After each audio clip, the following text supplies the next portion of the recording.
your belly, baby. Move, move, move your body, body. Swing, swing, swing your belly, baby.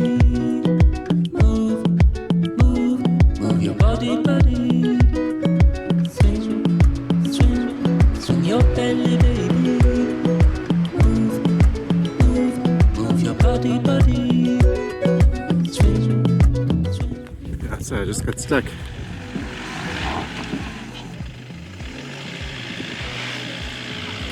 It's hard to get out of here. It's some tricky sections. I'm losing my confidence now.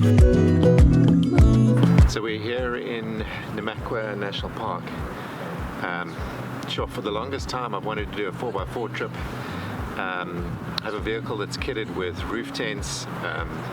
Somehow the idea of having your home with you for a couple of days with everything you need being self-sustainable is appealing. So we're researching places that we could go near Cape Town where we live, and up the west coast seemed like a good option given it was close. Really wanted to do something like the Richtersveld, but felt as a first 4x4 trip probably it was a bit ambitious. So we chose Namaqua National Park, and having done a little bit of research, I saw it looked pretty typical of the west coast, and people were complimentary about it. But wow, being here has been unbelievable. I mean, it's difficult to put into words the vastness of of nature. We see around the towns and places we visit snippets of what it would look like to have an environment that is completely untouched, but to have a whole area that largely is completely devoid of any human intervention other than the odd road is just something. It's really quite amazing. And then there's obviously not a lot of game, and we definitely did see some game. You typically see it off in the distance, but you just stop somewhere and you look a little bit closer and there's incredible things to be seen. We're obviously here in flower season. That is amazing. Pretty sure I've done it sometime in my youth, but bringing my kids here to come and show them what it is and to see it in all of its glory is just something amazing. Just wherever you look, there's just flowers and flowers and flowers. The incredible profusion of colors, just nature on steroids. It really is incredible.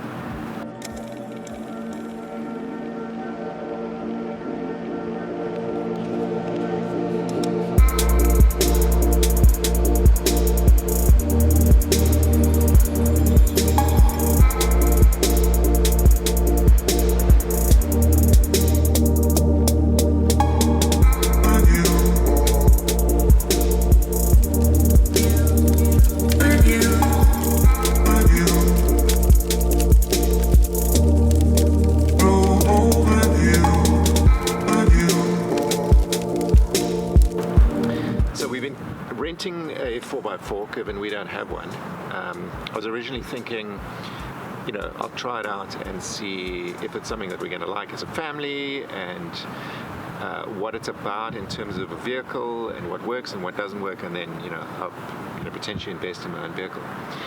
But having now rented this vehicle and realized how cost effective it is, essentially the cost of what we would pay for accommodation in a bed and breakfast somewhere, really can't see why I wouldn't rent one every single time we need it. And it's been fantastic. It's got everything we need. It's got a dual battery system, so it's got a fridge, which is important. We're away for 5 days, so we're basically taking everything we need for 5 days. And it's got water, so it's got a 50-litre water tank on board. The places where camping is pretty much wild camping. There is no water. There's one exception here in Namaqua National Park, but the water is not drinkable, so it's really good for washing dishes and showering and not much else. It's got 2 rooftop tents, so we obviously got the kids with us, and we thought it'd be fun to try that out. The alternative is to actually use a normal tent. The advantage of that, actually, it seems to be that you can rig the tent up and stay in one location and use it take the vehicle and drive around and then come back to your tent at night. So obviously you're rigging and de-rigging the rooftop tents every time you want to go somewhere, which actually has worked out well for us this trip because we've wanted to go from place to place and see different things. But I think I'm not really sure that I would invest in a rooftop tent if it was my own vehicle. Probably just get a big tent. And you are camping right on the beach. It's really quite unique. So literally you're in your rooftop tent listening to the sound of the sea. You're waking up looking out of your window at the ocean, which is just incredible, really unique opportunity. The kids have been loving it. It's great to be able to bring them to a place like this and realize that life is a bit more than iPads and chatting to your mates on Instant Messenger. Yeah, and then a double cab back is absolutely the answer for this kind of trip. The 4x4 is coming really handy. There's thick sand here in Namaqua National Park. We're going to the Doring next, and we're going down a grade 5 4x4 track, which is going to be challenging. So having that 4x4 capability has been really fantastic. It's a pretty basic bakkie, but that's really all you need.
Mainly Steenbok, and then Springbok as well, a lot of them. Apparently Mom saw a Deka, no one else did, so I don't really trust that. And Gemsbok, also only a few, and then one lone hartebeest. And then there were like lots of little animals, like loads of different lizards. There were the dusty rats along the road a lot, and there were lots of meerkats as well. They were awesome. So the dusty rat isn't completely a rat, it's closer to like a squirrel or a hare. So this is a shell that I found of a speckled potloper, which is one of the smallest tortoises in the world. So there's the Namaqua chameleon. They kind of just walk along the sand all day, and they like look really spiny and cool. They have good camouflage, and they like to dig burrows and live in there. And they eat insects and sometimes even lizards and snakes. A very common one though would be like, it's called the Namaqua daisy. It's bright orange, sometimes yellowy. So specifically, most will be from around June to October, but mainly August and September.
which is on the Doring River.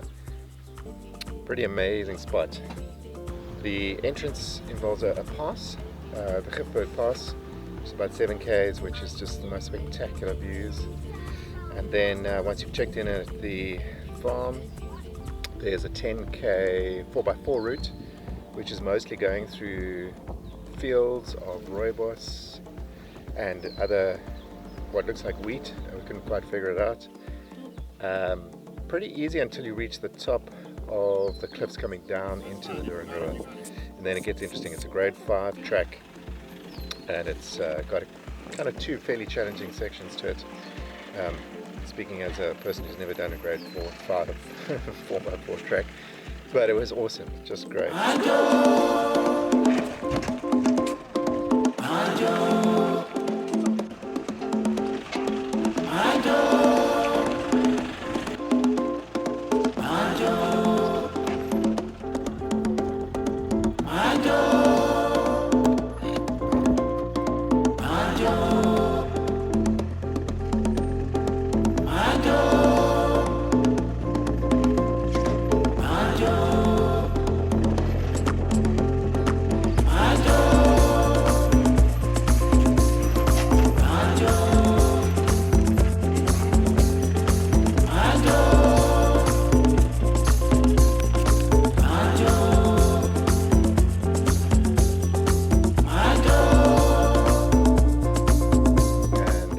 Once you're here, there's nobody around, completely got the place to yourself. Right on the river, kids can play around in the water, just fantastic. Obviously there's nothing here in terms of facilities, so you've got to bring your own water, bring your own food, and kak in die bos, as they say, which is awesome, part of the experience.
So I just got stuck. Well, technically not stuck, just in a bit of a precarious position, which I kind of were stuck and managed to get unstuck, but we're right on the edge, and I'm nervous to try and get out of there with my lack of 4x4 experience and obviously not wanting to wreck the vehicle. So I've just walked, well, in total about an hour and a half, most of it to get up to the top of this hill so we get cell phone reception, can phone the local farmer. So he's on the way and I'm walking back, and it's kind of hot, middle of the day. Let's hope we get out of here. It's some tricky sections here. losing my confidence now.